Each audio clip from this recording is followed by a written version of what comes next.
Assalamualaikum warahmatullahi wabarakatuh. Perkenalkan, saya Lili Afrilia dengan NIM 220305502047 dari kelas C dengan nomor urut 29.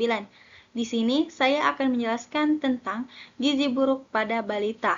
Nah, yang pertama, 4 fase pada perawatan dan pengobatan gizi buruk pada balita. Pemulihan anak gizi buruk memerlukan waktu kurang lebih 6 bulan. Namun, perawatan di layanan rawat inap dapat dilakukan sampai tidak ada komplikasi, piting edema bilateral berkurang, dan nafsu makan menjadi baik. Adapun tata laksana anak gizi buruk terdiri atas 4 fase perawatan dan pengobatan. Namun, tidak semua balita gizi buruk akan menjalani 4 fase tersebut, di mana fase pertama, fase stabilisasi dan transisi dilakukan pada layanan rawat inap, sedangkan fase rehabilitas dilakukan pada layanan rawat jalan.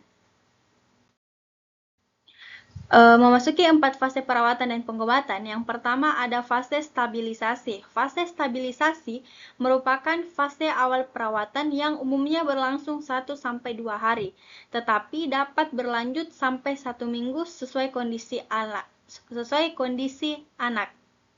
Pemantauan pada fase stabilisasi ini dilakukan dengan mencatat tanda-tanda vital seperti frekuensi denyut nadi, frekuensi pernafasan, suhu badan, tanda-tanda bahaya, derajat edema, asupan formula, konsistensi feses, volume urin, serta berat badan.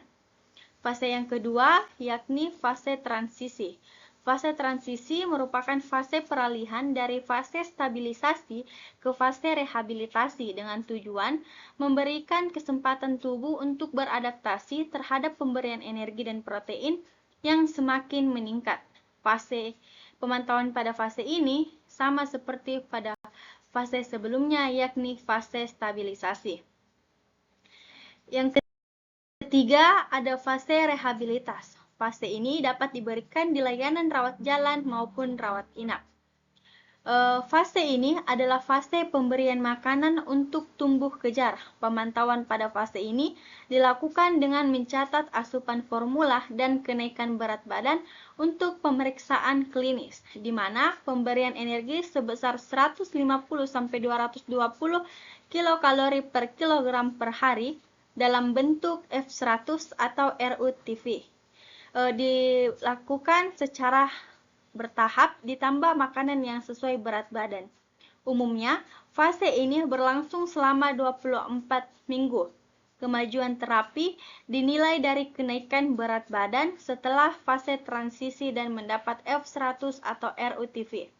Pemantauan pada fase rehabilitas ini dapat dilakukan dengan mencatat asupan formula.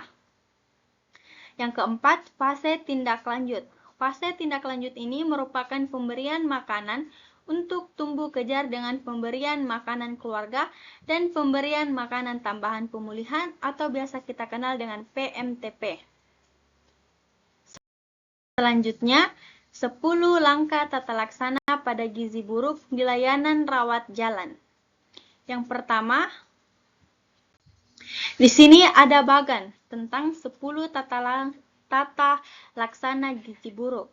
Yang pertama, tindakan pelayanan 1, 2, dan 3 mencegah dan mengatasi hipoglikemia, mencegah dan mengatasi hiportemia, mencegah dan mengatasi dehidrasi itu dilakukan pada fase awal atau fase stabilisasi pada hari pertama hingga hari kedua.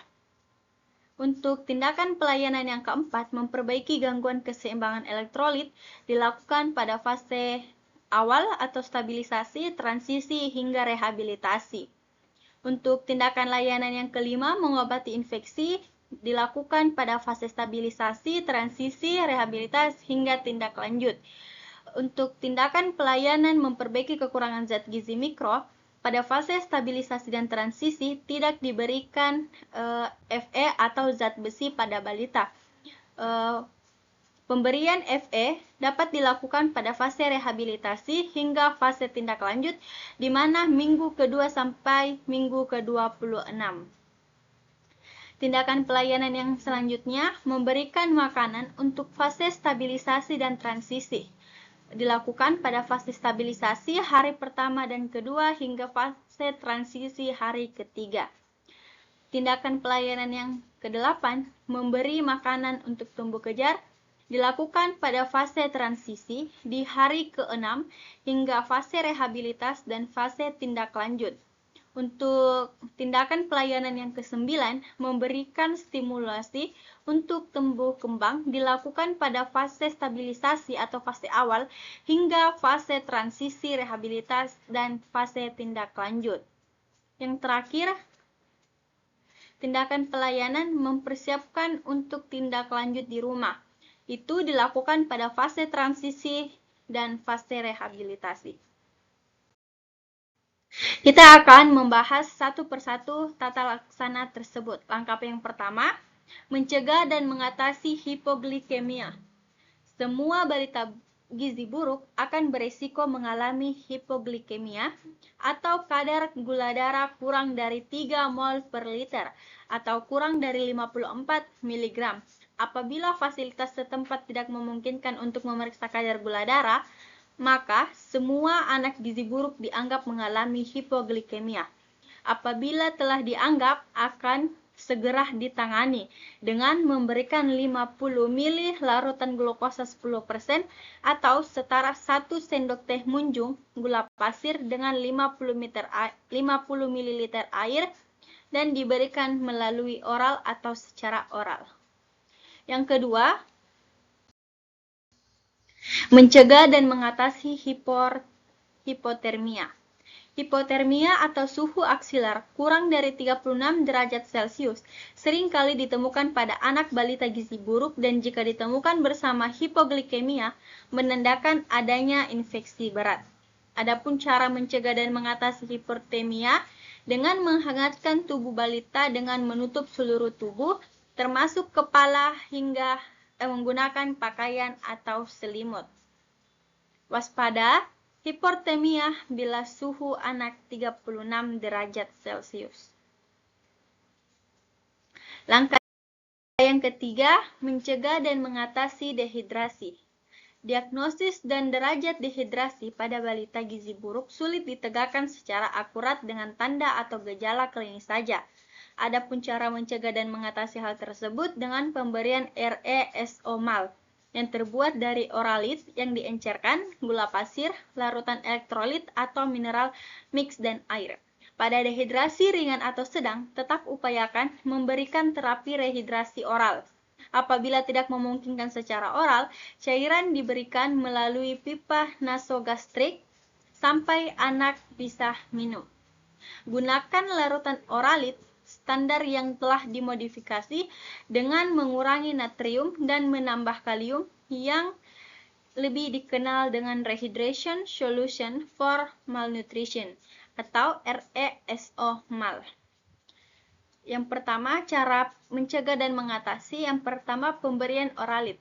Pemberian oralit, anak gizi buruk harus diencerkan 2 kali agar kadar natrium menjadi lebih rendah untuk menghindari terjadi retensi air, edema, dan gagal jantung. Yang kedua, pemberian gula. Gula diberikan untuk menambah energi dan mencegah hipoglikemia. Yang ketiga, larutan elektrolit atau mineral mix diberikan untuk mengatasi gangguan keseimbangan elektrolit dan mineral seperti kalium, magnesium, kuprum, dan zinc. Selanjutnya, langkah yang keempat, memperbaiki gangguan keseimbangan elektrolit. Untuk mengatasi gangguan keseimbangan elektrolit, diberikan mineral mix yang ditambahkan dalam formula WHO atau formula 75 dan formula 100 dan RE-SO-MAL. Tubuh anak gizi buruk relatif mengandung kadar natrium lebih tinggi dan kalium lebih rendah. Jangan obati edema dengan diuretikum. Pemberian natrium berlebihan dapat menyebabkan kematian. Adapun tata laksananya yang pertama, untuk mengatasi gangguan elektrolit diberikan kalium yang sudah terkandung di dalam larutan mineral mix yang ditambah ke dalam F75, F100 atau RE-SO-MAL. Kedua, gunakan larutan RE-SO-MAL untuk rehidrasi. Langkah Yang kelima, mengobati infeksi. Balita gizi buruk sering kali menderita berbagai jenis infeksi, namun sering tidak ditemukan tanda atau gejala infeksi bakteri seperti demam.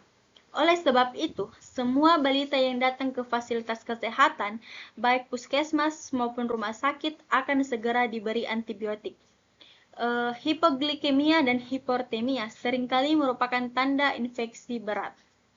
Adapun tata laksananya, berikan semua balita gizi buruk antibiotik dengan spektrum luas. Bila balita sebelumnya dirawat inap, maka pemberian antibiotik merupakan lanjutan dari pengobatan sebelumnya dirawat inap. Yang kedua, lakukan imunisasi campak. Jika balita berusia lebih dari 6 bulan dan belum pernah diimunisasi atau mendapatkan imunisasi campak sebelum usia 9 bulan, imunisasi ditunda bila balita dalam keadaan syok. Imunisasi termasuk imunisasi campak pada balita gizi buruk diberikan sebelum anak pulang dari tempat perawatan atau fase rehabilitasi. Langkah selanjutnya, memperbaiki kekurangan zat gizi mikro. Semua anak gizi buruk mengalami defisiensi vitamin dan mineral. Meskipun sering ditemukan anemia, zat gizi atau zat besi tidak boleh diberikan pada fase awal atau pada fase stabilisasi. Zat besi dapat memperberat infeksi bila diberikan terlalu dini. Bila balita gizi buruk mendapat RUTV dengan komposisi sesuai dengan rekomendasi WHO, maka tidak perlu diberikan suplementasi zat gizi mikro lagi, kecuali ditemukan tanda klinis kekurangan vitamin A pada mata atau ada riwayat menderita campak dalam 3 bulan terakhir, maka balita dapat diberi suplementasi vitamin A dosis tinggi sesuai umur. Yang ketujuh, memberikan makanan untuk fase stabilisasi dan fase transisi. Pada fase ini, memberikan makanan untuk anak gizi buruk di layanan rawat inap sesuai dengan kebutuhan dan sesuai dengan umur masing-masing. Langkah ke-8, memberikan makanan untuk tumbuh kejar. Pada fase rehabilitasi terjadi replesi atau dikenal dengan pemulihan jaringan tubuh sehingga diperlukan energi dan protein yang cukup, di mana energinya sebesar 150-220 kilokalori per kilogram per hari dan protein 4-6 gram per kilogram per hari.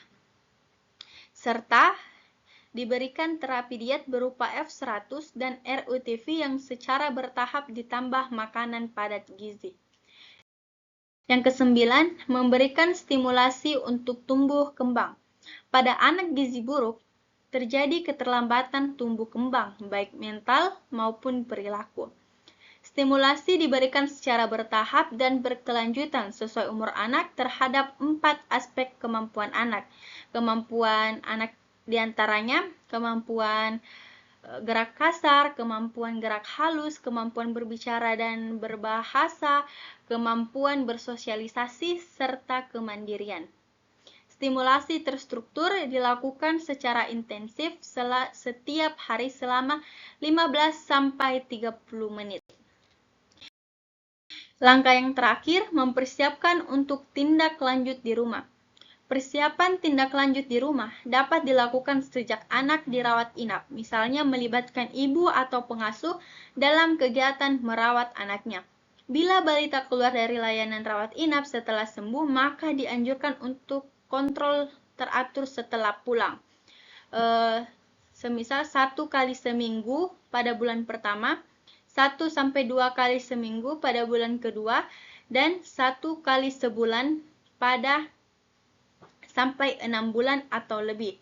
Selain itu, dianjurkan juga melengkapi imunisasi dasar ataupun ulangan sesuai program PPI, program pengembangan imunisasi. Sekian dari saya, apabila ada kekurangan mohon dimaafkan. Assalamualaikum warahmatullahi wabarakatuh.